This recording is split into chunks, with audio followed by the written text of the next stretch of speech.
अस्सलाम वालेकुम students, welcome to education world. कैसे हैं आप सब लोग।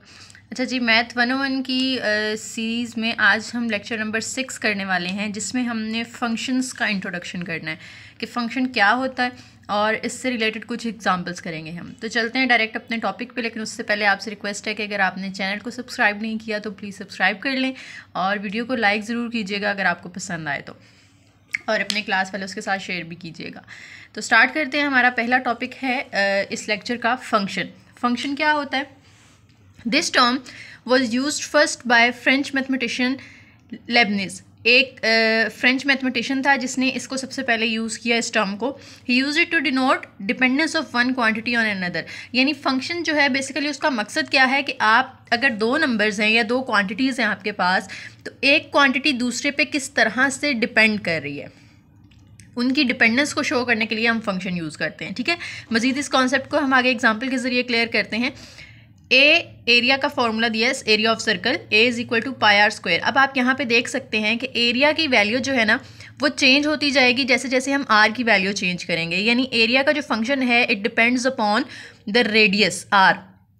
तो यहाँ पे यही बात हमें समझाई गई है कि area of circle depends upon the radius R, so it is a function.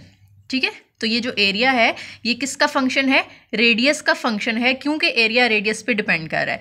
तो फंक्शन बेसिकली डिपेंडेंस को शो करने के लिए यूज़ होते हैं कि एक क्वांटिटी दूसरे पे किस तरह से डिपेंड करती है, या एक को चेंज करने से दूसरे की वैल्यू किस तरह से चेंज हो सकती है। अब प्रॉपर इसकी डेफिनेशन करते हैं हम फॉर्मल वे में। If a quantity y depends upon other quantity x, एक क्वांटिटी अगर आप y सपोज कर लें और दूसरी को x ले लें, तो y जो है वो x के ऊपर डिपेंड करता है in such a way that each value of x determine exactly one value of y। यानी आपके पास जैसे यहाँ पे नीचे एग्जांपल लिखी हुई है ना, y is equal to 4x + 1। इसके अंदर देखें, आप x की अगर एक वैल्यू पुट करते हैं तो y का एक ही आंसर आता है, तो ये फंक्शन है। ठीक है, तो फंक्शन की डेफिनेशन के अंदर हमें यही बताया गया ना कि अगर आप x की एक वैल्यू यूज़ करें तो y की भी एक ही वैल्यू आनी चाहिए। मैं फॉर एग्जांपल इस 1 की जगह x की जगह 1 पुट कर देती हूँ, तो 4 1 ज़ा 4 + 1 5, तो y की एक ही वैल्यू आ गई 5। इस तरह से अगर मैं इस x की जगह 2 पुट कर देती हूँ, 4 2 ज़ा 8, 8 + 1 9, तो y की एक वैल्यू आ गई 9। तो ये एक फंक्शन है क्योंकि इसमें x की एक वैल्यू पुट करने से y का एक ही आंसर आता है। लेकिन अगर आप नीचे वाली एग्जाम्पल देखें, y is equal to square root of x, तो आपको पता है कि जब भी स्क्वायर रूट ओपन होता है तो हमेशा हमारे पास दो साइन आते हैं। यानी x की वैल्यू में अगर 2 पुट करती हूँ, y is equal to square root of 4, अगर मैं 4 पुट कर देती हूँ, ठीक है, तो 4 का जब आप अंडर रूट लेंगे तो वो 2 आएगा, और जब भी स्क्वायर रूट ओपन होता है तो साथ में हमेशा हम दो साइन लगाते हैं प्लस माइनस के। तो x की वैल्यू तो हमने एक पुट की 4, लेकिन y के कितने आंसर आए? 2 आए, एक +2 आ गया और एक -2 आ गया। तो ये जो आपको इक्वेशन नज़र आ रही है, it is not a function, ये एक फंक्शन नहीं है, क्योंकि y जो है वो 2 वैल्यूज़ दे रहा है अगर हम x की 1 वैल्यू यूज़ करते हैं तो। ठीक है, उम्मीद है आपको फंक्शन की समझ आ गई होगी कि फंक्शन क्या होता है।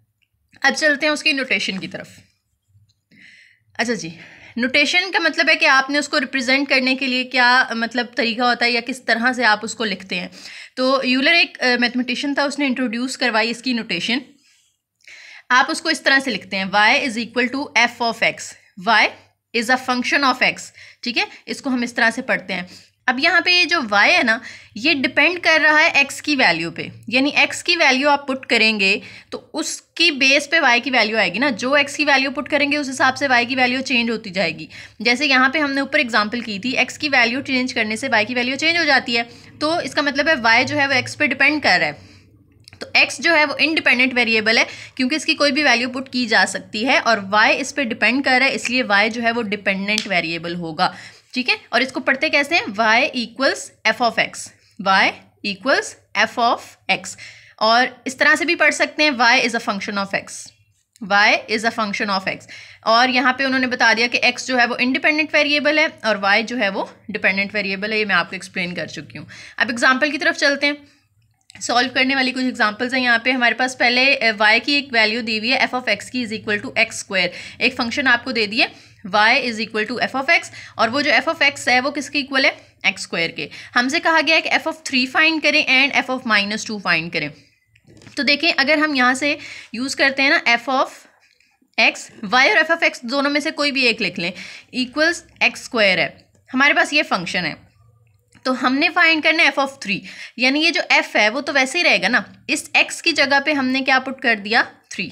यहाँ पे आपको समझ आ रही होगी कि x की जगह पे हमने क्या पुट किया 3। अगर इस साइड पे हमने x की जगह 3 पुट किया है तो इधर भी आपने 3 पुट करना है, यानी f ऑफ 3 जो है वो इक्वल हो जाएगा x स्क्वायर की जगह आ जाएगा 3 का स्क्वायर। अगर हम स्क्वायर ओपन करते हैं तो f ऑफ 3 की वैल्यू हमारे पास 9 आ गई। इसी तरह से f ऑफ -2 फाइंड करने का मतलब ये है कि f इंटू जहाँ पे x है उस x की जगह अब आपने -2 पुट करना है। तो अगर इधर -2 पुट करेंगे तो इस x की जगह भी आपने क्या पुट करना है -2 पुट करना है। वो -2 का स्क्वायर आप ओपन करेंगे तो वो 4 हो जाएगा, क्योंकि स्क्वायर के अंदर अगर माइनस आ रहा हो तो वो प्लस हो जाता होता है। यानी ये भी एक बात आपने याद रखनी है, इवन पावर हो तो माइनस ख़त्म हो जाता है, ऑड पावर हो तो माइनस रहता है। अब इवन ऑड क्या होते हैं? इवन वो नंबर्स होते हैं जो वैसे तो काफ़ी स्टूडेंट्स को पता होगा, लेकिन कुछ होते हैं ना जो मेडिकल की फील्ड से आए हैं, जिन्होंने एफएससी किया है, तो उनका 2 साल तक कोई मतलब मैथ्स के साथ ताल्लुक़ नहीं था, तो उनको ये छोटी छोटी बातें अक्सर भूल जाती हैं। तो इसलिए मैं यही कोशिश है कि मैं आप लोगों को हर डिटेल बताती जाऊँ। तो अगर आपको लेक्चर थोड़ा सा लंबा लग रहा है तो कोई बात नहीं, बर्दाश्त कर लें थोड़ी देर, आप लोगों के फ़ायदे के लिए ही मैं बता रही हूँ बातें। अच्छा जी, तो इवन नंबर्स में बता रही थी कि वो होते हैं जो 2 के टेबल पे डिवाइड हो सकते हैं, और ऑड नंबर वो होते हैं जो 2 के टेबल पे डिवाइड नहीं हो सकते। तो अगर इवन पावर है तो माइनस ख़त्म हो जाएगा, ऑड पावर है तो माइनस आएगा आंसर में। यानी अगर ये इस तरह होता ना -2 की पावर 3, अब ऑड नंबर है तो ऑड नंबर है तो 2 का क्यूब तो ले लिया हमने 8, और क्योंकि अंदर माइनस था तो वो माइनस आएगा क्योंकि पावर ऑड थी। अच्छा जी, अब रिमार्क यहाँ पे क्या है? Any letter can be use instead of F. हमने ऊपर फंक्शन को डिफाइन करने के लिए एफ यूज़ किया। वो कह रहे हैं कि आप एफ भी यूज़ कर सकते हैं और एफ की जगह कोई भी लेटर यूज़ किया जा सकता है। जैसे y is equal to F of X लिखा हमने, इसको हम g ऑफ एक्स भी लिख सकते हैं, y is equal to h of X भी लिख सकते हैं। ये सारे सेम है, यानी नोटेशन आप कोई भी यूज़ कर लें उससे कोई फ़र्क नहीं पड़ता। अगर मैं इस नोटेशन की बात करती हूँ, हमारे पास लिखा हुआ है s is equal to F of T, तो यहाँ से हमें पता चल रहा है कि ये जो s है ये डिपेंड कर रहा है t के ऊपर। तो t जो है वो इंडिपेंडेंट है क्योंकि वो किसी पे डिपेंड नहीं कर रहा, लेकिन s t पे डिपेंड कर रहा है, तो s जो होगा वो डिपेंडेंट वेरिएबल होगा, जैसे हमने ऊपर y और x के बारे में पढ़ा था। मज़ीद एक और एग्जाम्पल है आपके पास, फाई ऑफ x, इसको हम पढ़ते हैं फाई, PHI, फाई, ठीक है, फा की साउंड देगा ये। Phi of x is equal to 1/x³ - 1। ये आपको फंक्शन गिवन है, आपने फाइंड करना है phi of 5 power 1/6 and phi of 1। तो पहले हम इसको सॉल्व कर लेते हैं, फिर हम इस पे आते हैं।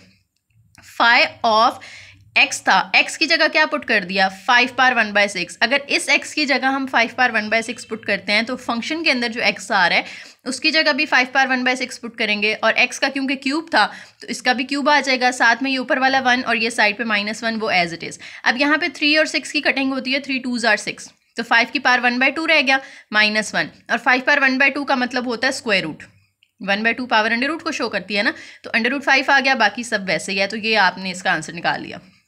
इसी तरह से आप फाई ऑफ 1 निकालने के लिए x की जगह हमने 1 पुट किया, फाई के अंदर x था, यहाँ फाई के अंदर 1 है, यानी x की जगह 1 पुट करना है, तो इस x की जगह भी 1 पुट करेंगे हम। अगर हम इस x की जगह 1 पुट करते हैं तो 1 का क्यूब लेने से भी 1 ही आएगा, और 1 - 1 करें तो वो 0 आता है, और अगर ओवर के नीचे 0 आ रहा हो तो वो इन्फिनिटी आंसर आता है, और इन्फिनिटी का मतलब है कि आंसर अनडिफाइन है। तो हम कहेंगे ये जो फंक्शन है ये x इज़ इक्वल टू 1 पे अनडिफाइन है, यानी इसका कोई पॉसिबल आंसर नहीं है, ये अनडिफाइंड फंक्शन हो गया। ठीक है, एक और एग्जांपल देख लें, f of x is equal to 2x² - 1, और हमने दो चीज़ें फाइंड करनी है, f ऑफ d फाइंड करना है, f ऑफ t - 1 फाइंड करना है।